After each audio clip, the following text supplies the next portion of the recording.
Ever feel like you're drowning in grammar rules when you try to learn a new language? Yeah, we're skipping all that. In the next few minutes, we're just going to give you a survival kit, your first 100 essential words in Arabic. Think of it as your starter pack ready to go from day one. So let's dive right in. So, you ready to do this? Look, this isn't going to be about mindlessly memorizing flashcards. It's about actually starting to think in a totally new way. Let's get into it. All right, so where do we begin? Well, every language journey really starts with the most important person in the conversation, you. So these first words, they're the absolute fundamentals, the building blocks for talking about who you are. Okay, these 6 little words, they're basically the heart of almost every sentence you'll ever make. They're like the main characters in any story. So let's meet them. I is Ana, you is Anta, pretty simple, right?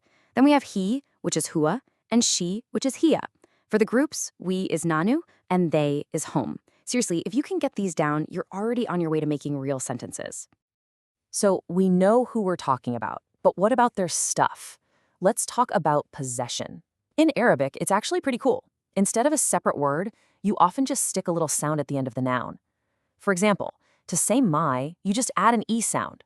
For your, it's ak or ek. For his, it's hu, and for her, it's ha. So a word like book suddenly becomes my book. See? It's all about connecting words together. All right, we've got our cast of characters. Now, let's build their set. We're going to ground all this new vocabulary in a place you know really well, your home. This makes it way easier to practice because, you're literally surrounded by this stuff every day. So what's the first thing you think of when you think of home? For most of us, it's family. So let's learn those key words. Family is عائلة. Father is ab. Mother is Then you've got brother, ach, and sister, ucht. And just like that, you can start talking about the people who matter most. Okay, now for the fun part. Literally just look around you right now. I bet you can see some of this stuff. A home is a manzil. The room you're in, that's a ghurfa. Got a book? That's a kitab. A pen is a qalam, and a chair is a kursi. The trick is to turn your own house into like a language laboratory. Just walk around and start naming things. It's a game changer. All right, moving from the general home to, let's be honest, the most important part of it, the kitchen. Food is the universal language, right? So knowing these next words is absolutely key for connecting with anyone, anyway. Seriously, these might be some of the most useful words you ever learn in any language. Food in general is ta'am. Water is ma. Bread is khubz. Cheese is jubn. And a big one, tea, is shay. Trust me, if you're at a market or ordering at a cafe, these words are going to be your absolute best friends. We kind of structure our whole day around meals, don't we? Which gives us a perfect timeline for learning. So you start your day with breakfast, that's fatur. In the middle of the day, you've got lunch, ghada, and you wrap it all up with dinner, asha. Thinking of your day like this, breakfast, lunch, dinner, really helps lock those words in. Okay, quick recap. We have our characters, the people, we have our props, the things. Now what? Well, now we need some action. This next part is all about verbs and feelings, the stuff that actually brings a language to life. Think of these next verbs as your language power-ups. They unlock so much. For I want, you say urid. For I need, it's ihtaj. I like is ohib.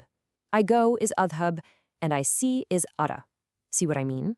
These aren't just random actions. They are the absolute engines of communication. Let's just tell a super simple story of a typical day using verbs. First, you wake up. Yastayqid. Then you eat. Ya'kul.